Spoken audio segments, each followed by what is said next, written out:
All right, and we are live. Hello, everyone, and welcome to another wonderful East Coast edition of Retro Reload. It is Thursday, so that means the East Coast cast and crew will be talking about some fun stuff, and I'm really excited to get into it. So thanks for joining us. As you all know, I am Cashel, and my real name is Philip, and I'm coming to you all from Nashville, Tennessee. And joining me is someone who likes to roll in the hay from Chicago. We got Mr. Nikon, better known as Charles. Hello. He's our favorite Jersey boy of all time. From New Jersey, we have Zach. Sometimes he goes by Red Blaze 57. Hello. And usually from Indiana. He is now in China, and he just got up to be with us. So everyone say good morning to Kyle, better known as Foxshot. Good morning. And we have somewhat of a special guest. He appeared on one of the West Coast episodes, but now he's joining the East Coast casting crew to partake in the fun. We're really excited he's here, all the way from Canada. What part of Canada, before I talk some more? If you go all the way to the west of Canada and then get on a boat and go even farther west, that's where I am. I'm on Vancouver Island. He's on Vancouver Island, America, and Canada. Did you hear that? So, really excited to have you. He goes by Yancakes on the forum, and his real name is... Unique. Unique. Don't worry about it. So, How close is that to Alaska? A few thousand miles south. But you would pretty much have to be either in Alaska or Hawaii to be farther west than me. wow. Or Russia. Or Russia, or you could keep going west and get into every other country in the world, but you know.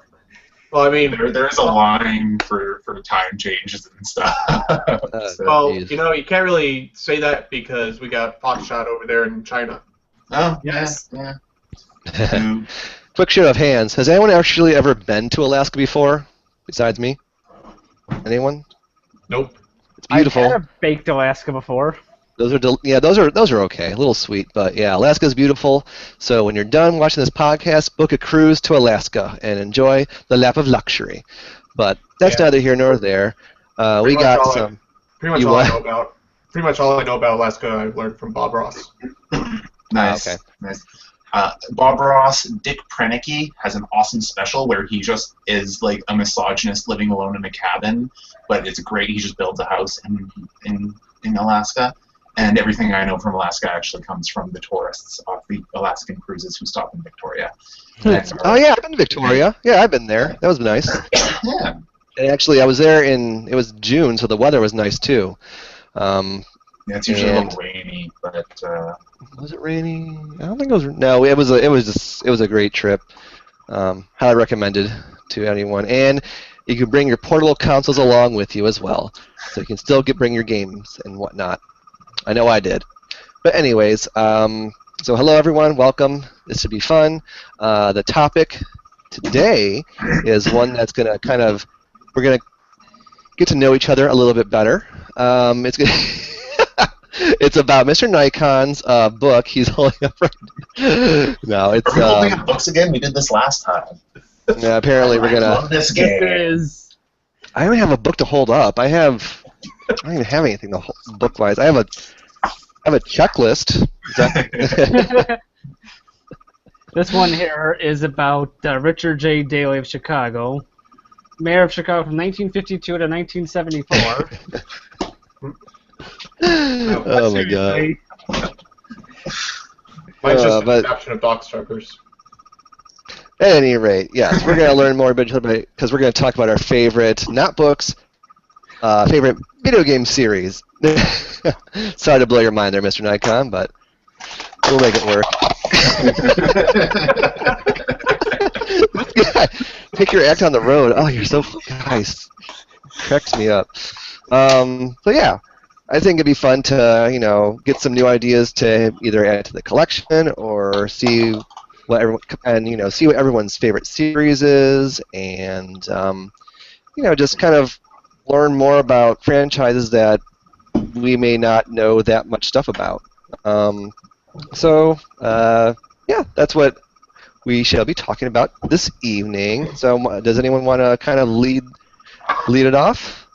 And I know that before we do, I know that Foxshot, your camera is not working, so you don't have to hold up visual aids if you don't want to. But you just still talk about it. I don't have any of like the games with me for mine anyway, so it's not a big deal. And you don't have caffeine either, so if you're too tired, that's totally understandable. So, you poor thing, just woke up for this. But so who wants to lead it off? I'm going to actually request to go later on because I have like 4 series that I am equally in love with all of them, and I'm hoping that everyone else just picks most of them and leaves me with just one to choose from, because otherwise it's going to be difficult. Okay. I guess I could go first. All right, go ahead. I liked Mega Man. All right. Now, what was your first Mega Man that you ever played? Mega Man 2. Mine. Yep. I got this for Christmas, I think, many years ago. Definitely the best pre-X Mega Man game, in my opinion. Yes. I like 3 better, but yeah, it's good. And the most affordable of them all. Yeah. First Mega Man game I ever played was 8. Okay, mine was 2 as well, just like Mr. Nikon. Yeah, and I've got... I did not play 1 until Battle Network 2, or 3, whichever one it was that they started splitting them off. My first Mega Man game was actually the first of the 2 Mega Man fighting games that was released in arcades. Okay. Oh, what were they called? Power Battle. Power Battle, yeah, thank you. Yeah. And Those are great. what's the other one? They've got those cabinets over at Galp and Go, so they're fun. Yeah. Now, do you have all the your Mega Man is one of your favorite series. Do you have most of them? For the NES, I just need to get 5. Oh, jeez, isn't that like the really hard to find one? Yes, the most expensive one. So. Well. Yeah, I could get it for the Famicom. A little bit more affordable that way. So I got, Mega Man. It sounds like you're missing the story because it's. Oh, hey, that's neat. Yeah, this is X3, the Super Famicom version, I've never seen that before. That is cool. or Rockman as it's called there, and it's Yeah. got X2 and 7. Nope, right. That is neat. I've never seen those before. Yeah, they're just pretty much the same one, just in Japanese text. But There's a lot of series and games in general where it's so much cheaper to import them than to pay out the butt for the English versions. got Mega Man X also. Oh, classic. Yeah. Actually, look at the price tag on here. So, 16 bucks. Mr. Nikon, why is Mega Man your favorite? Well, one of your favorite series is. Seriesous. It's fun to play. It's got the classic platforming stuff. And it's just I don't know. It's just fun to play. Good music definitely Yeah. helps too. Music's not too easy, not too hard most of the time, but Yeah. Controls are so tight in that Yeah. series. Mm-hmm. Like, if you screw up, you screwed up. It wasn't, the game isn't fair. It's like, you screwed up. you're Yep. like, damn it! What the? Is there one in the series that you really don't care for, at all? Not really. That's good then. No, that's good. They're all fun. Yeah. They're all just varying different levels of difficulty. I think Mega Man 2 is probably the easiest of them all. Mega Man 2 is. Oh yeah, I would say I would agree with that. Yeah. Which makes it the most accessible, which is probably why I like it the most. Yeah. So Yeah. for people who want to again get collecting, would you say start with Mega Man 2 and just take it from there? I would say that, yeah, Mega Man 2 is going to start off with. Okay. Or X. Yeah, X is great. I love that game. Like, Here we Just go. avoid 7. Avoid 7? X7, yeah. Oh, Oh, X7. X7's awful. Yeah. Oh God, X7's a shipwreck. Is that the one where they you just lock on to, or is that like 6? No, Where you're running along, X7 you're it's not 3D first of all. Was that the 3D or 2.5D? Like No, it was 3D. It was awful as Yeah. well. And they introduced Axel, who was annoying. So that sucked. And the bad thing about X7 is I bought it new, like the day it came out. This was like back in 2003. That was a mistake. So yeah, Wow. avoid that one. And people wonder why there hasn't been a Mega Man for a while. Yeah. There's that What's like that? throwback one, 9 or whatever it was. Sega. Oh yeah, I Yeah. love that game. That game is fun. 7. Yes, I love 7. Like I like the graphics. They're so like cute, anime cute. Yeah. Yeah. Well, they followed the classic Nintendo games, Mario and so on. You've got this just like not many pixels to work with, so you just find something really recognizable. And Mega Man just nailed it. It's recognizable, it looks good, it ages well. It's like the perfect trifecta of what you want in a video game character. Yeah, it's just I agree. the cover of the first game is pretty horrible. It's pretty infamous. I think in Super Fighter Robot. Marvel vs. Capcom 3, you can pick as an alternate uniform or alternate outfit for Mega Man. You can pick like Ugly Mega Man, which is the cover of the first game. And they gave him a handgun, which it's his arm cannon. Yes, As far as I Yeah, the know, Mega Buster. Marvel vs. Capcom 3 did not have Mega Man. They had Zero, but that was it. No, maybe it was an alternate for that, but I remember seeing it on a couple of. I think it was DLC anyways. But I know that one of the things for the Street Fighter Cross Tekken was that the bad artwork Mega Man was unlockable as a character. okay. And it was the bad artwork Mega Man. Yeah, that's probably what I'm thinking of then. The Street Fighter Tekken sucked. Still waiting on Tekken Street Fighter. So, Mr. Nikon, so that's how you got into Mega Man just because you got Mega Man 2 one day and you said, that's it, I'm sold, I want more of these. Yes. Cool.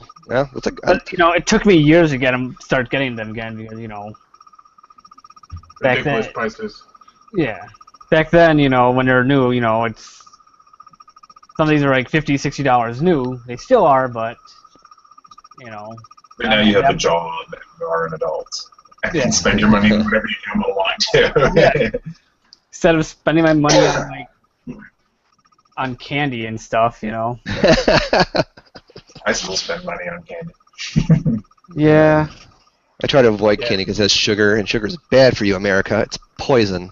Sugar I love is it. your friend. If you have zero sugar in your diet, you'll die. Sugar is your friend. Yeah. Sugar is your friend. What do you mean? My sister tell me to have. good for your soul. It's good for it's good for the soul. I'll give you that. I love sugar. It's just bad for you. Yeah. So Red Blaze and I share the love of a favorite series. And do you want to? That's Ace Combat, right? Close. It's the Hannah Montana series of video games that now. No. Of course, we're talking about the Tales series. So, Red Blaze, do you want to tell us how you first got into it A friend gave me Symphonia to play. on the And GameCube? he gave me the first disc, and where I played through that, and next thing I know, I had to buy my own copy. Ah, I love that. And pretty much, I'd say that Tales is probably one of my favorite series, because that's the one game that will always make you buy a console. That's exactly how it is with me. Exactly how it is. The reason why I got a PS2, the reason why I got a PS3, reason why I got a Vita, and also PSP because of that Tales of the World game. Oh, yeah. I don't like that one, but yeah, I got it anyway. It's not bad. The third one's the best. Radiant Mythology 3, that one's great. 80 characters to choose from. So, I've always been more into the games where you can only get like RPGs where you have like a small stable. Because I'm actually playing through Chrono Cross right now. And one of the problems with that game is there's way too many bloody characters. You don't end up there's like getting 40 of attached them. to any of them. Yeah. Yeah, So well, like, how does this game tackle like having so many characters and still letting you have a personal attachment to them? well, I That's mean, one of the things I like about Tales. The for characters the you most just part, you only got like 8 characters that yeah, you can choose exactly. 8 or 6. Like in Tales of Rebirth, there was only 6, but you just get to know them so well. Like the writing is so well done. Would you agree, Red Blaze? from. Oh, yeah. Yeah. I mean, it's one of those series that I'll just keep going back to, no matter what. Ditto. Actually, I think the biggest roster besides those World games was Exilia 2. Yeah. Oh yeah, Xillia 2 they added the characters from Xillia plus Muse and Gaius, so for a total of And also, what's his name? Muse. You mean? Oh, Luger. Yeah. Yeah. Luger, I couldn't remember. He's riding his cat. All right. Woo. So I got in the Tales series. Oh, sorry. Go ahead, please. Oh, sorry. I guess before we go on to that next thing, one thing that you mentioned about having all the characters but still trying to build a sort of player relationship to the characters and everything. I think Fire Emblem Awakening also had a similar problem. And I think for the most part they tackled it pretty well, because one thing they did was, even if you were going through the menus or selling items, there was always like a little piece of character dialogue from any of the given characters. You know? I like games. Yeah, and so I think that was one way they kind of attempted to tackle it. Now, there were definitely a lot of characters that were underdeveloped in it, and that was kind of one of my issues with it that I hope they fix in the next one, just because there's so many. But I think that's kind of one way. Talk about Fire Emblem later. I got in the Tales series years ago. I was at EB Games, so this tells you how long ago this was, and I was looking for a game called Lunar Silver Star Story Complete. Working Designs, being as fickle as they are, did not release it, but I had my allowance money saved up, so I had to buy something, and I ended up buying this on a whim, Right. Tales of Destiny. Son of a bitch. And from that point on, I was hooked. Like, I never played an RPG like it before, and this is well about the time I was into the genre, but there's something about the great cast of characters who are so well written, the fun combat. I mean, you can't deny the combat's amazing, and just the whole anime 2D setting. This is just one of I can't really pop this in from time to time. It hasn't really aged well. The remake is great, but I mean, just for the sake of nostalgia, this was a great place for me to start. If you want to get into the Tales series, I always say start with Symphonia or Tales of the Abyss.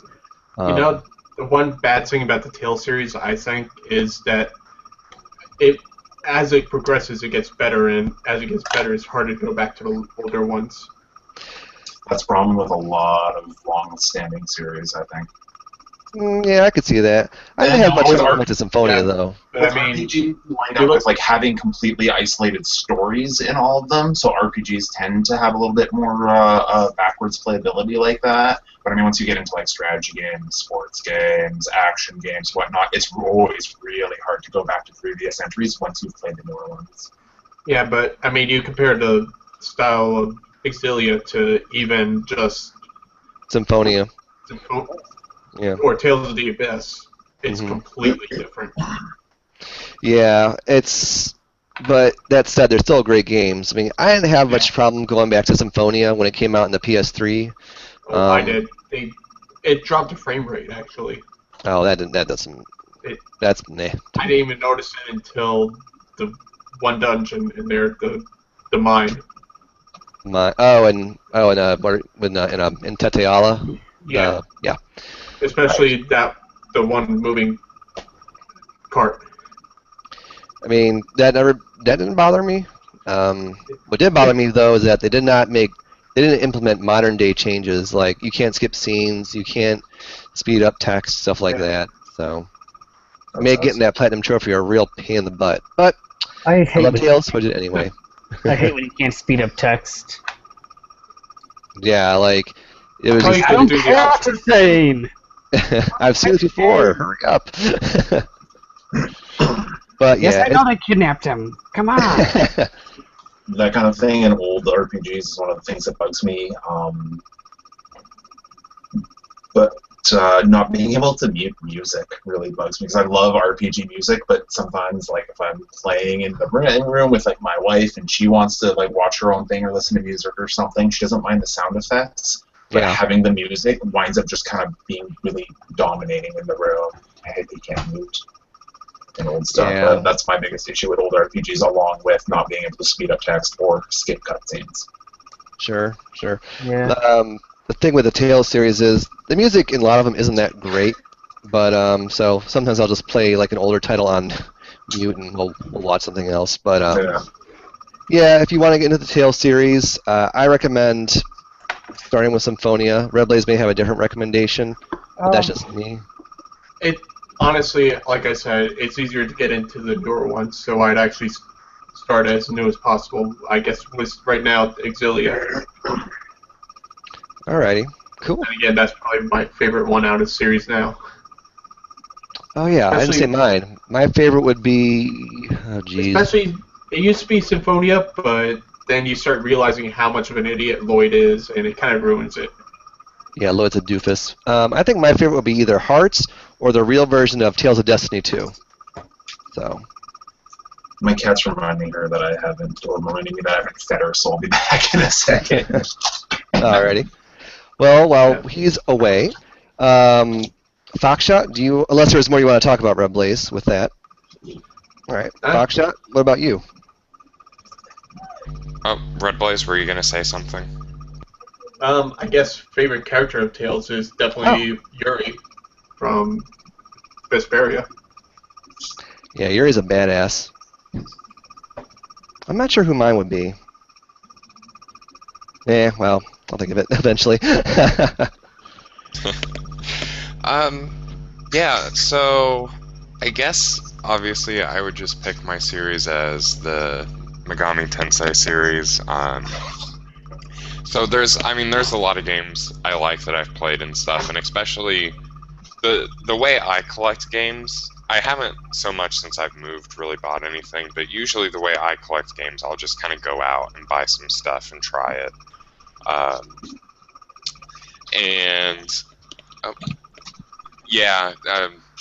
Just putting on the group chat, I think your camera might be active. Alright, but anyways, I don't know. My connection. Yeah, you're kind of frozen in a little kind of sinking pose. Alright, well, I will be right back, America, so see you in a minute. Keep talking, though. Keep talking. Yeah. It's okay. My connection's kind of off, too, anyways. So, the way I buy games and stuff for my collection, I'll just buy random stuff and kind of try it. And I think I've mentioned how I've gotten to the series before, which is I actually went to GameStop to buy a PlayStation 2 because I think this was 1 or 2 years ago when they were basically saying, we're done buying PS2 stuff, we're getting rid of them. And one of the games I'd got was Shin Megami Tensei Nocturne. I don't remember if I ever played any of the other ones before that. I think I might have heard of them, or I might have heard of the series, and I was like, oh, well, I guess I should go ahead and pick this up and try it. And I tried it, and I couldn't even get past like the first 1 or 2 battles. I never played one. In Nocturne or in the first? Yeah, in Nocturne. Okay, gotcha. I never played any of the games before, so I wasn't really familiar with how it worked and the level of difficulty it was supposed to be. So I actually ended up taking the PS2 back and getting rid of the game, and that wasn't the only reason, but that was kind of one of the reasons. So a while later, I ended up coming back to the series with Persona 3 for the PSP. The one where you could play as a female main character, right? Yeah, I never actually played through that part of it just because it's so many hours to finish one game. I think it took me like 100 hours just to do one playthrough. Holy crap. Yeah, it was around 90 hours, but it doesn't necessarily take that long. I just leveled up to 100 so I could get extra health and make sure I could beat the last boss. But yeah, so that's where I got started with it. And I guess a few things, because especially the reason that I kind of chose it as one of the series that I liked, I was actually trying to find a series, and I was like, yeah, I really want to focus on collecting games from one series, but I really didn't know what to pick. And I guess my advice to people, if you're trying to pick a series, would be, it doesn't have to be a game that, you think's perfect or that you think's great or that you even like. If you just want to pick something and buy some games from it and really explore what the game is about, that's honestly just one of the best things to do. That's and really especially good advice. even if you really like a series, just like you guys like the Tales series, obviously we voiced some complaints or some criticisms of it, and I think if you do like a series, you can't be afraid to do that. There's going to be good entries, there's going to be bad entries. I mean, the whole series may even not be that great, and you may still like it, and that's totally fine. Yeah. And Like- there'll probably go be ahead. those games that people will just say don't exist. Yeah. I know which one I'm going to talk about when Matt brings up. Wait, Right, and what I now? mean, even- I must have missed that, but continue.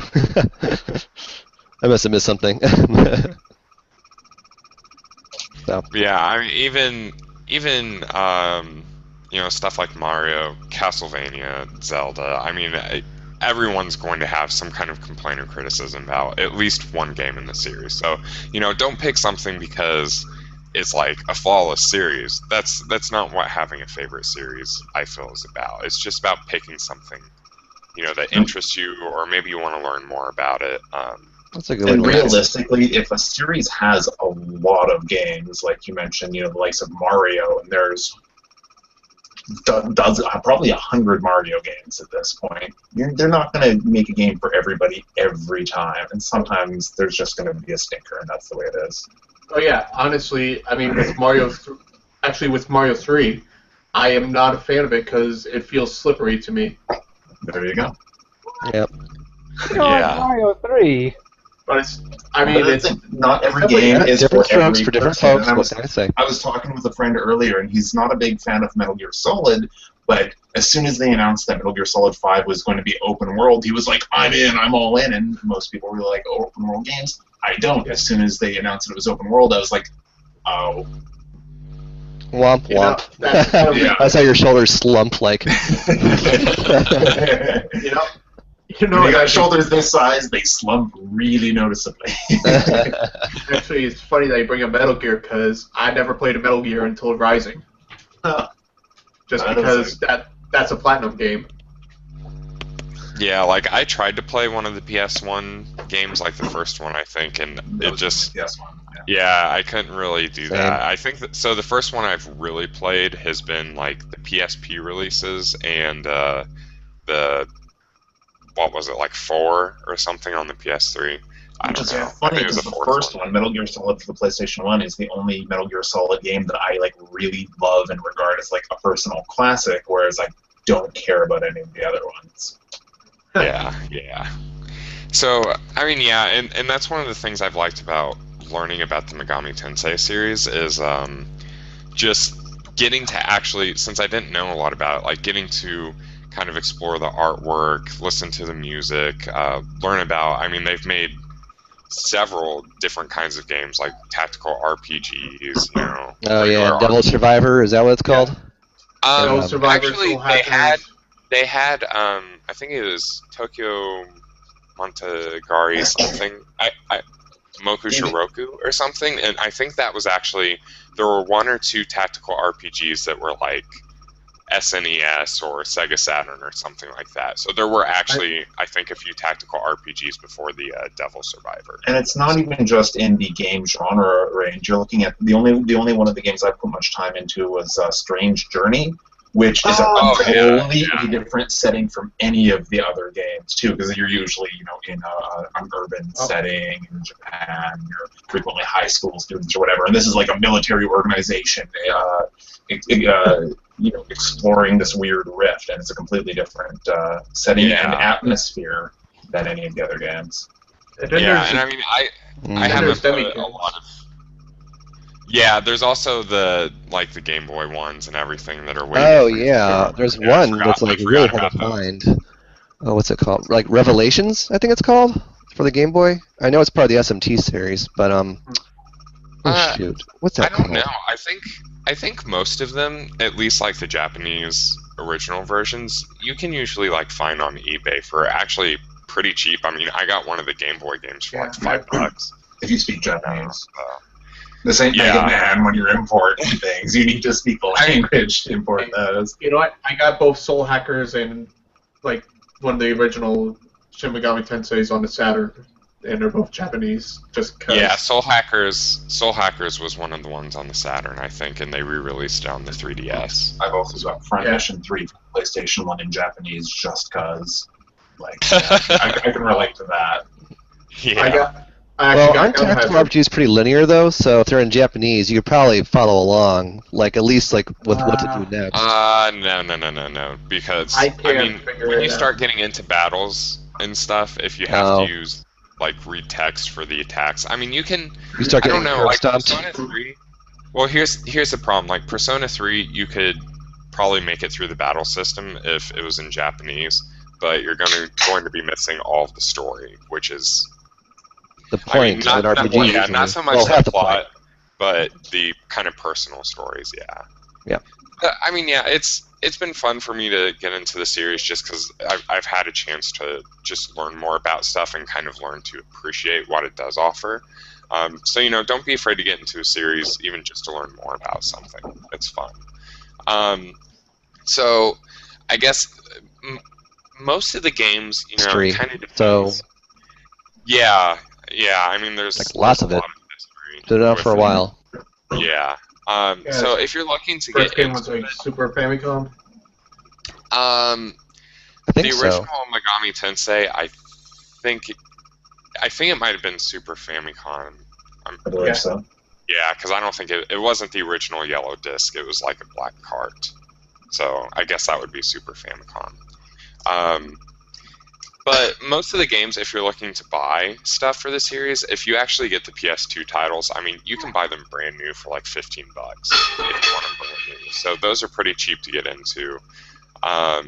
Japanese imports are pretty cheap, but of course you can't read it unless you know Japanese.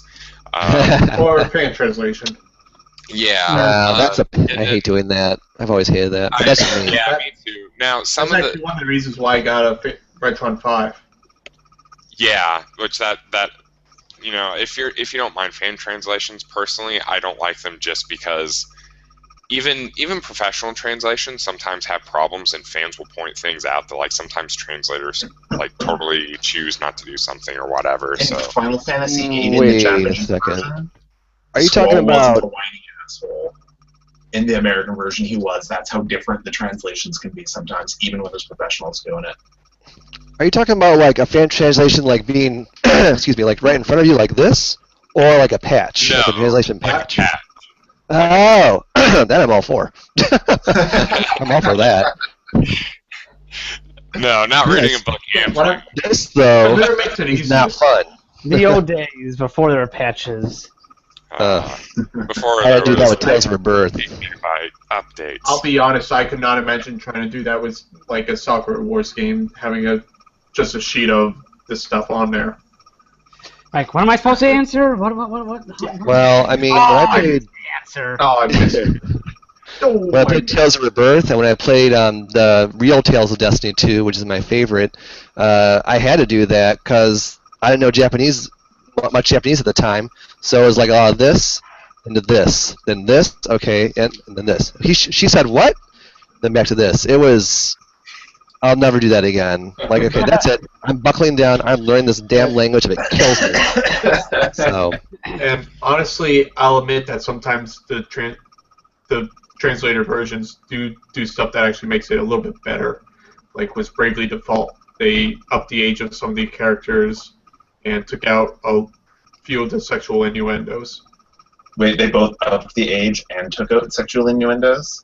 A few of them, because So there was sexual innuendos about like even younger people than. yeah. My God, God. that game. Ugh. There's yeah. an owner of a local game shop here, a dude called Nick. He was talking about he's just getting into JRPGs for the first time, but with modern JRPGs, and he won't play them when his girlfriend is around because they're so embarrassing to play. And I'm starting to understand Sissy. that. Sissy. That's what I say. He described rotating the camera around and accidentally getting like an upskirt of his main character, and apparently the main character shoots is like, "Stop being pervert." And Actually, he can't do it. I couldn't America, do it. have no shame in your game playing. Play what you want and enjoy it. That's what I say. Akiba's trip. That's all I gotta say. Just tell me how to play. Big Bird Actually, AC. isn't really that bad in a way, but actually I got it on the PS Vita, and just don't buy it on the PS Vita because the frame rate just sucks and the controls are like, ugh. All You're talking about Akiba's trip there? Yeah. Yeah, I got it on the PS4. I don't know. Do the controls do they actually feel good on the PS4? Because on the Vita, at least, it's like clunky, sort of. Yeah, I mean, it's a little bit clunk, but not really something that's going to throw you off too much. I don't know. It was clunky enough for me that I was just like, why are they this clunky? That's no excuse for them. All I noticed, I did not notice any sort of frame rate problem. Yeah, so they probably had to dumb it down for the Vita version because you have to load like. Dumb it down. Aw, the Vita gets the shaft again. Yeah, unfortunately. Well, when you name your handheld game after a fish in a jar, you know. Hey, what do you I never leave home without one. Got that, America? All right. So, Mr. Yancakes, we haven't heard from your favorite series, unless Foxshot, there's one you want to talk about with SMT. Or So if you're looking to get into the series, I guess I would suggest a few places not to start. Do not start with Shin Megami Tensei 4 on the 3DS, because I swear, like, the first hour or two playing that, I must have died 5 or 6 times. So do not start with that one. And I'll say, don't start with the remake of Persona for the PSP. It's not good. Yeah, also don't start with that. It's not a bad game. It's just it hasn't aged well, and that is kind of clunky. I say don't start with though, but just not don't start with one that involves fusions. Yeah, what I would suggest starting with, and I mean this is where most people get into it, and for good reason. If you're worried about difficulty, start with Persona 4 because it is easier than Persona 3, period. There's small changes that it is easier. Now, I would also say if you're a little more into story, I would start with Persona 3, even though it's a little more difficult, especially if you go with the PS2 version and you can't control characters. The story is a little bit darker, I guess I would say, and personally I liked that a little more. So I would suggest starting with 3 if you're not too worried about having a little bit of a challenge with difficulty. Okay. But if you are kind of worried about difficulty, just go with 4. I agree. I mean, what? In frickin' 3, you have them summoning the personas by shooting themselves in the head. Right, which is actually, I really liked it because not going to spoil the story or getting into things, but especially Persona 3 is really about it's not about the main actual narrative about it. What the game is really about are these personal stories of these people growing and trying to overcome these things and finding their place with stuff. And I think even that small change for me, it's a huge part of kind of setting that theme and everything for it.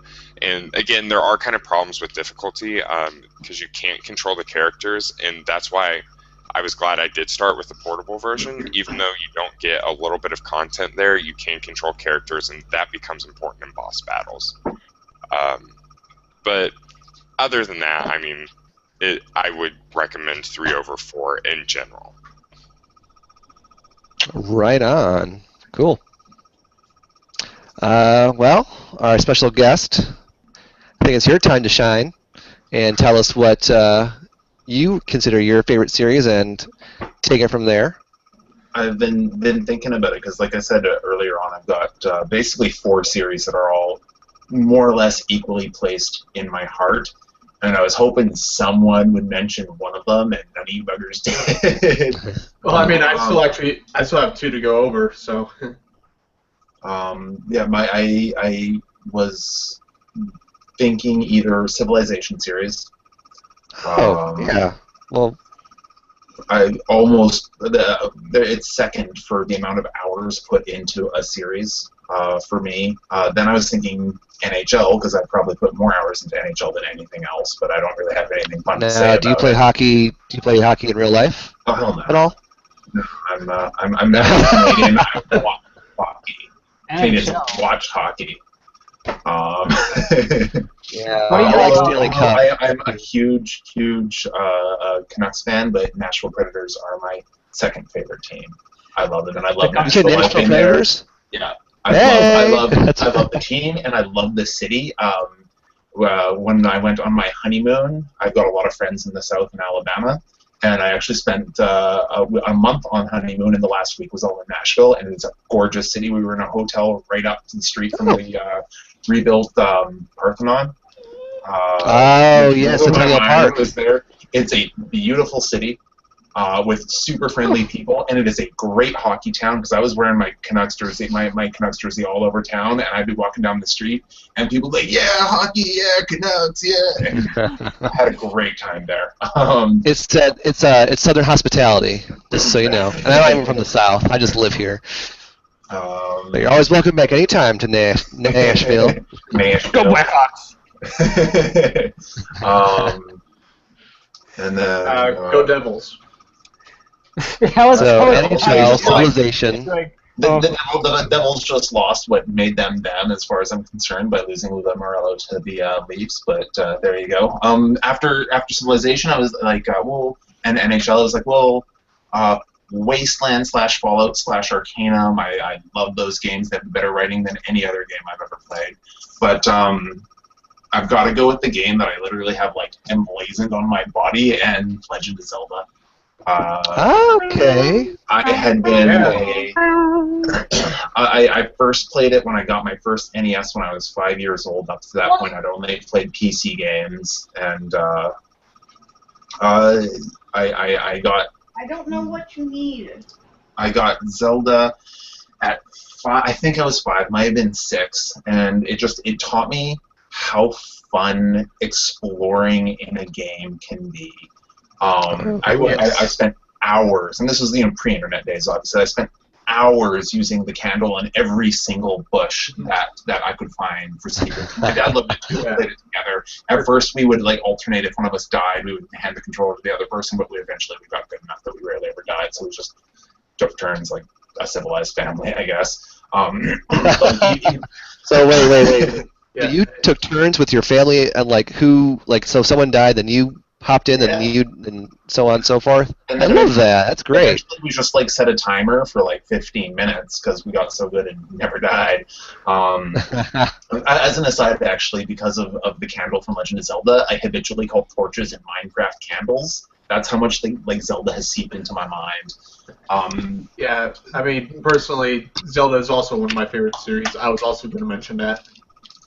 I think it's a lot of people's favorite series. Yeah. And, What's that tattoo you have? I saw you go like this. What do you have on there anyway? It's from the original manual from the original game, but it's been up. The colors and the Triforce itself. Here, I'll get closer to my camera. Oh, I see. I can sort of see it. That's pretty The neat. colors and the Triforce itself have been updated. What's a good angle here? Awkward. Yeah, awkward is the good angle. I love that. That is wonderful. Da-da-da-da, Yeah, it's so charming, and just the first game is extremely charming, and none of the other games in the series ever quite hit that level with me. They could never even approach my love for the original, but I loved all of them, even Adventures of Link. Yeah. And then the series peaked again for me recently with Skyward Sword. Which I think I would say is just hands down the best Wii game available. I'd say it's one of the best. Yeah, I mean, everyone loves Ocarina of Time. I actually slightly prefer Majora's Mask to Ocarina, but I would personally, not objectively personally, I would say it's my third favorite Zelda game, Skyward Sword. The second one would be Link's Awakening, which I actually like. I have the sort of a sore spot in the series for me is the portable games. I really didn't like anything after Link's Awakening, but I love Link's Awakening. It really took Zelda and just added like a whole bunch of quirkiness and references to Mario, and it really just like it was in a dream. And I got a question for you about Link's Awakening. When the ghost started following you, did you get freaked out too? Like, did I do something wrong? Because I did. Do you remember that? when did the ghost start following you? Like, I haven't played it in a couple of years, so. Okay, there's a part where a ghost starts following you that says, "Take me to my grave." I'm like, what? What am I supposed to do? I thought I like messed up somewhere. I could definitely do that. Games do have a weird way, because they're so interactive, games do have such a weird way of getting into your head that you wind up doubting yourself. And even if you just have to backtrack in levels because you can't find, and this isn't specific to Zelda, in games at large, if you have to backtrack in a level because you can't find your way out, you wind up doubting yourself a lot, and when you eventually do get into your next area or your next level, your confidence is lowered and you wind up doing crappier. Like, maybe that just made it. Games have a funny way of getting your head like that. But my personal favorite three, Twilight Princess, because I just love the sword combat in that game. Followed by A Link to the Past, is just one of the best 2D ones out there. Yeah. And I was a Genesis kid, so I never actually experienced Link to the Past until I was much older. Oh, I didn't have a Super Nintendo until a couple years ago. You Genesis kid. You and your blast processing. I've actually processing. only ever played Link's Awakening.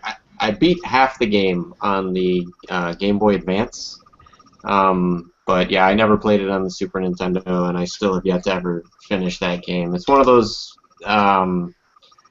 Unfortunately, they're so involved, and the worlds are so vast in that. I have the same problem with RPGs. Like, I'll get into a game, and then I have to set it down to handle, like, real-life fires or something. And then I'll come back, like, months later, and I'm like, where the hell am I? Like, what the hell was I doing? What's going on? With games. A particular sore spot is the game Anachronox for the PC. I loved that game. It was basically a console-style RPG for the PC back in around 2000, 2001. From the other side of the guys who made Daikatana, it was the good game that company released. They released a good game? They released a good game. It's called Anachronox. It's cheap as hell. I think it's on GOG too. Look but it up now. I stopped playing it for about a month, and I came back and I'm like, I have no clue what's going on. So I can definitely relate to that. Yeah, my third one is actually Minish Cap. I think that the writing of that one is actually pretty good. See, I don't play one of the reasons I'm so attached to the Legend of Zelda games is that there's not really writing by and large. There is in the newer ones, but I think that's why I love the original, which has like the lines of dialogue when you enter a shop, and the guy's like, "Gee, everything here is really cheap." It's dangerous to go alone. Take this. Exactly. So, do you have any in the series that you kind of like avoid? You say to avoid, like you don't really hold in high regard, because it sounds like you're huge into Zelda. But are there any that like you're like, not so much that you've played? Not counting not taking the CDI games into consideration. Don't exist. They don't exist. They do exist. Princess. 1, 2, 3, they don't exist. They're not in Hyrule Historia, so they don't exist. I actually I've got the Legend of Zelda cartoon on DVD, which is I love that. Watch. It's hilarious. Do you guys have this memory of watching the Super Mario Brothers Super Show, and you don't know if it's going to be a Mario cartoon or a Zelda cartoon? And the Zelda cartoons were way rarer, but you would watch just be like, Zelda. Every Friday with the Zelda one. Yeah. Always remember, excuse me, princess. Yeah, Zelda. Link was a douche. He was awful, and I'm really concerned because they're making this live action show, and no, they're not. They're not. Is it canceled? No, and it was Nintendo came out and said that it wasn't happening. Shit. Yeah, it was. Which honestly, That explains why I haven't heard any news about it. Honestly, Hey, Zelda's no news is good news, as they say. Zelda is personally one of those I'd rather see as an anime.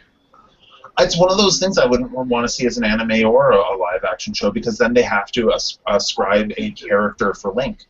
And Link he's your classic silent protagonist. You get to project on him in any situation, and you get to relate to the story way more because they are not telling you who you are and who your character is. And I think it would be brutal. Like just about everyone in the chat is super being like, well, excuse me, princess. Yeah. But that was entertaining, but that wasn't Link. I mean, that was just like American Link, as I'll call it. I think even if they did a really good live action show, it's still going to go completely counter to what a lot of people think of Link, and so it wouldn't work in general. Now, canonically, though, Zelda has all these different, or at least I don't know if it's a theory or canonical, but that Zelda has different timelines. Yeah. So even if something did happen, you could just say it's a different timeline, and there you go. Opening up books to the camera. I'm not even going to try. Yeah, There's that a was Zelda compendium. I ruined his story. So did they have the was there the Zelda concert? Did you have that in your area at all? Did it arrive there? We had a Final Fantasy concert here a couple of years ago, but no Zelda concert. Hell yeah, that was awesome. But they had the Zelda one. This is when I was living in Atlanta. They had the Zelda concert, and then Also 2 weeks later was the Final Fantasy one. So the Final Fantasy one was people awesome. in Atlanta sleep on those concrete dividers. Wait, I have had the weirdest experiences in Atlanta. In parking lots, those concrete dividers that separate the stalls so that the cars don't bump into each other. The homeless people in Atlanta that I've seen sleep on those instead of on something flat. It's the weirdest thing, man. I went to Dragon Con 5 times. When did you go last? I was there in 2012 and 2013. Man, it's been a few years. Okay. It would have been. I think the last time I went would have been 2011, maybe. Okay. Or 12. It may have been 12. I mean, it was huge. I doubt we would have hey, run into each other. In Atlanta during Labor Day weekend. Who you meet at these cons. On Labor Day weekend in Atlanta, you've got Dragon Con, which brings about 120,000 nerds to downtown Atlanta, and then you've got that same thing. That same weekend, there was the Georgia. I think it was either Georgia Tech or UGA versus Clemson. So one of the biggest college ball games of the year. And the traffic is it's a nightmare. Oh yeah, no. You park at the hotel and then go on foot, even if you're half an hour away from the con. It's you don't drive Atlanta that weekend. You can't, especially since Atlanta is all. Or you drive to the MARTA station. Every bloody one-way street is called Peachtree North, Peachtree South, Peachtree Avenue, Peachtree Road. Wait. There's also Peachtree Way. There's Peachtree Place, Peachtree Park Place, Peachtree Park Way, and there's one more. Peachtree. Might as well be. Well, we just took MARTA, so I mean we saved a headache that way, but. But yeah, fellow Dragon Con person, that's awesome. Loved hearing that. I would show them off to camera because I've got my badges over there, but I've already shown enough things off to the camera. I know. You flashed just earlier. Woo! Just kidding. Oh, the wonders of pre-recording. But no, to answer your question earlier, the games in the series that I really don't like, Legend of Zelda that I really don't like, I mentioned I'm not a big fan of the handheld games. I love Link's Awakening, but I may have mentioned this last time I was on the show, but when I was playing Phantom Hourglass on my DS, and I was on the bus, and I got to a point where to activate these windows in game, you have to blow on the controlling. Oh yeah, I was not going to do that in public. I was not going to do that on a bus. So that was pretty much the end of that for me. But just in general, the mobile games never mobile. The handheld. That's pretty funny. Me. And other than that, no, I pretty much love every game in the main series. I've played all of them. I love all of them. I love all of the people. I remember when Wind Waker first came out, everyone was like, "Oh, Kid Cube, it looks so bad." They called it Legend of Zelda. Yeah. The cell shading. And yeah, I think it looks phenomenal. I got it for the GameCube. That was actually the I first love one it. I actually owned. It's a great game and it looks Yeah. beautiful. Yeah. And if now that we're all adults and we're not angry teenagers actively participating in flame Well. wars for I still look like a teenager because I'm so pretty. I've had this since I was 17, man. I've been getting offered wine lists in restaurants since I was 12. It has its advantages, though. I mean, I could be a positive. actually, if I had gone with talking about Fallout when I first got Fallout, I don't know why I'd never heard of it. I just saw the dual jewel at a Kmart in Maryland, and I was like, "This looks just amazing." I don't know what it called to me, right? But I was at the checkout. A light went off at the till, and the guy was just like, "You're 17, right?" I was like, "Yeah, totally." I was 15. Did you have the majestic I had chops starting at 12, like big old chops. 1800s chops. politician chops. That just kind of morphed into this over the Were you mistaken for a common dandy during those times? I love it. Well, that is a lot of fun. I liked hearing about your Zelda excursions and whatnot. Well, we're at the hour mark, but we started a little bit later, and Dash joined us. Just came here, yeah. Yeah, Dash, do you want to talk about your favorite game on, series Dashy of all time? And sometimes they call him Dashy Poo. Forgot about My that. favorite game series of all time. I guess it really depends on the console. Just overall. Narrow it down to one, I guess, for now. We'll have a part two later. Yeah, I mean, I don't know. It's kind of difficult to bring it down to one. I'm a fan of many different genres and many different game styles and everything. I guess I would have to say favorite game series of all time. You know, I have a hard time picking between four. Just pick the one that's tattooed on your body. Right. No, I think I'm gonna have to go with Metroid. All right. What was your first Metroid game? My first Metroid game, believe it or not, and this is going to come across as sacrilegious to some people, but I actually started. I started with Metroid 2: The Return of Samus. For the game on the Game Boy? For the Game Boy, yeah. That was my first one as well, so that's funny. So I played once or twice, like a friend had it, so like I tried it a little bit, died instantly, and then put it down, like Metroid 1. But I never really other than a couple 5 minutes, like, wow, this game sucks. Like you only shoot like 3 feet in front of your character, and you can only get hit like 4 times, and you're dead. Like, who plays this shit, right? And then, but Metroid 2 for the Game Boy was really awesome. I mean, it improved on its predecessor in like every way, and I played through and beat that entire game, and then it wasn't until later on, like when I got a GameCube, that I played Metroid Prime, and I was like, holy shit, yes, right? This is the kind of Metroid, that I can really get into. And then I played Metroid 2. I got the trilogy for the Wii, and what was that one where you play as Samus, obviously, but it's like it was made by Ninja Theory, so you're kind of like running Team around. Ninja? Team Ninja. Yeah, it's Other M, and how was that? I personally have to apologize to Team Ninja. I thought it was solely them that completely effed up the entire Samus character and the entire. It was kind of like what somebody had said earlier about, like, even though she was a female character and all this other stuff, she's a silent character in all the games, and so you're able to project, like how they respond and react to the environment and what they're feeling, like just based on like how you feel. And when Other M was really the first time, other than, I guess I should preface this with, I've since played and beaten every single Metroid game that's been released thus far.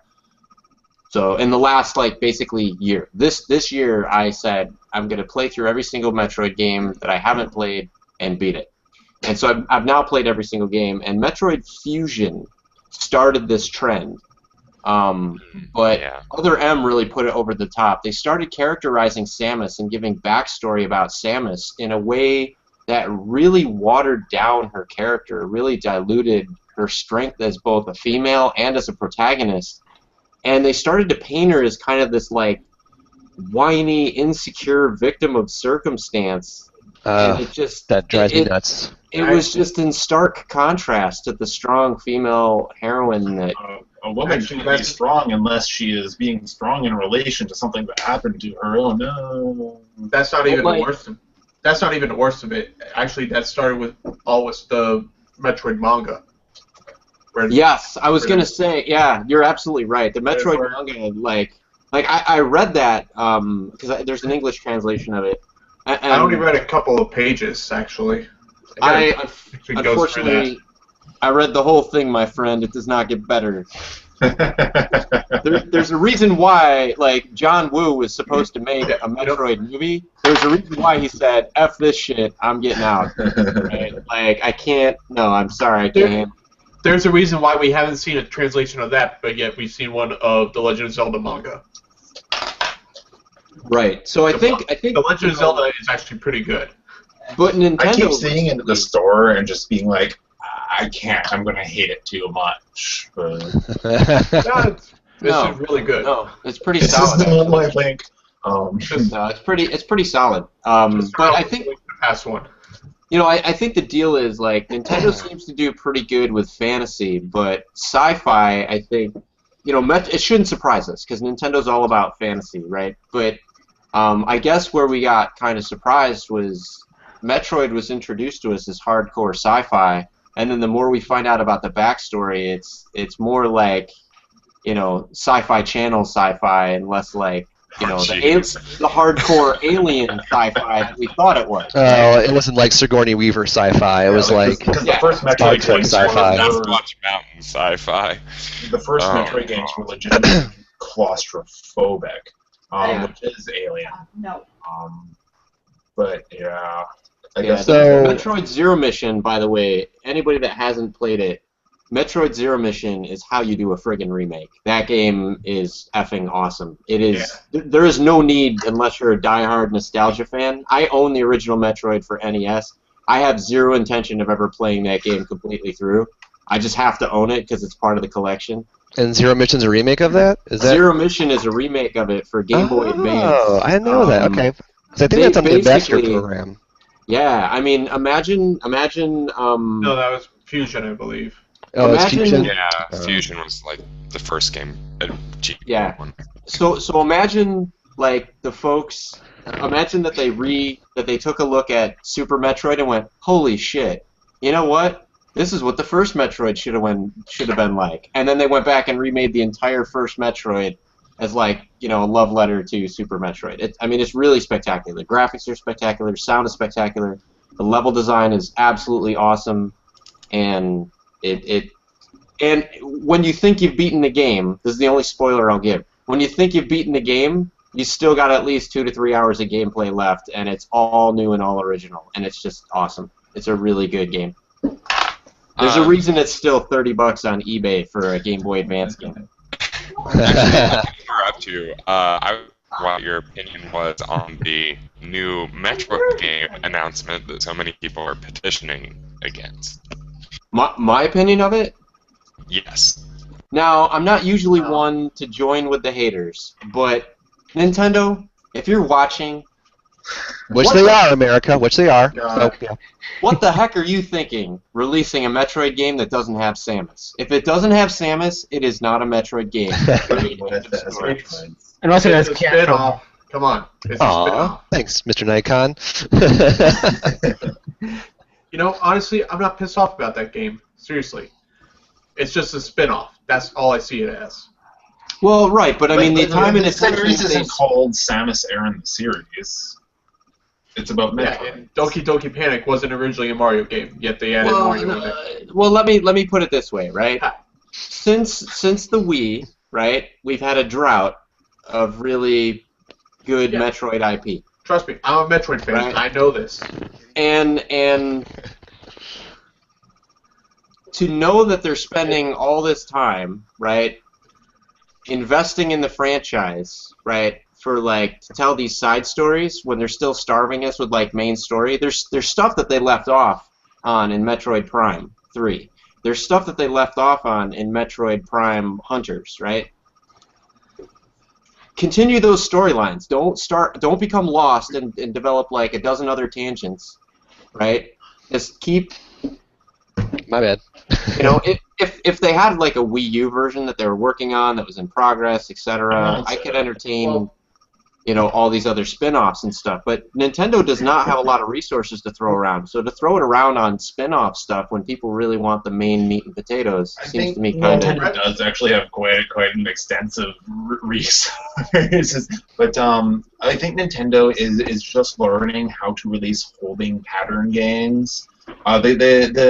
The games you release in between the major installments that everyone throws out, like spin-offs and side missions, and Nintendo's only really just learning how to do these holding pattern games. Yeah.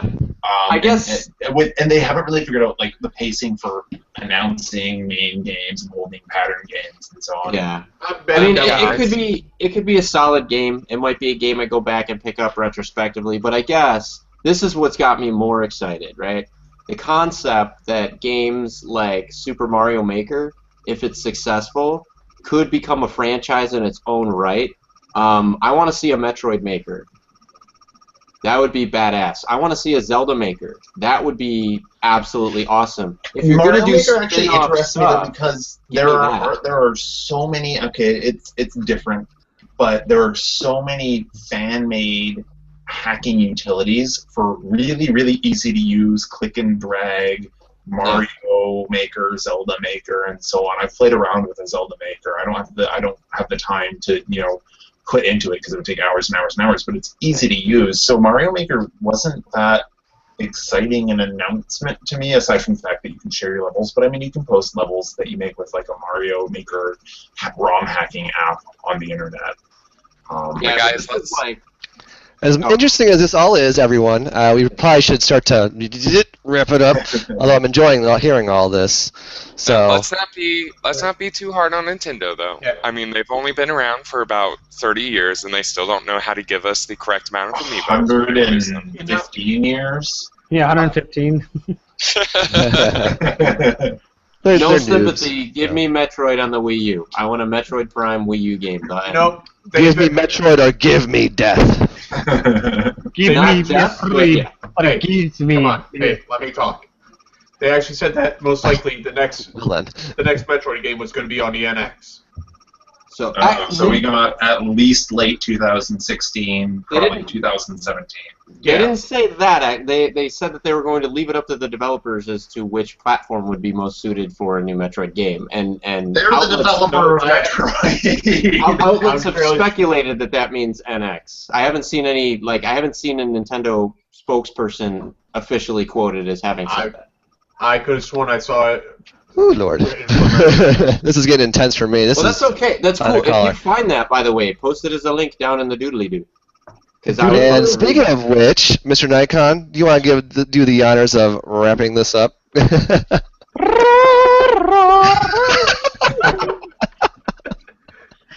Oh God, we gotta do an hour loop of that. Before anything, though, I want to thank Yan Cakes for coming on and chatting with us. Definitely come back soon. Hope to have you again. Thanks for having me. It's a pleasure. last time. But life, I mean, I've got a 10-and-a-half-month-old, so I don't always have time to record 2 things a week. But thank you so much for having me. It's been a pleasure. Good. Glad to have you. Thank you. It's actually pretty fun with you. It's actually pretty boring without me. So thanks everyone for watching, of course. And I think the important thing is to check out VG Collect. We'll see other snippets of our favorite series as well. Series I? Series E? Whatever it is. Are you serious? Unfortunately, I didn't get to talk about Fire Emblem. And Mr. Nikon, what do you usually say? Check us out on the what and the who and the where? Yeah, we're on the Facebook, the MySpace, the Twittergram. Twittergram. Do you have a Tumblr? Instagrinder. Oh, good lord. One podcast without that. You're gonna alienate my peeps. Yeah. No, I'm just kidding. We're on Tinder. Swipe right.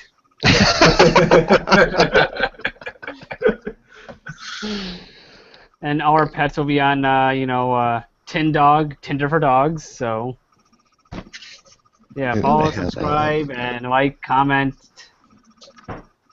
and all that other fun stuff. Like, comment, act enthused. And thanks for watching. Yes, thank you for watching. No. No. Or I guess not. No, thanks for watching. All right then. No.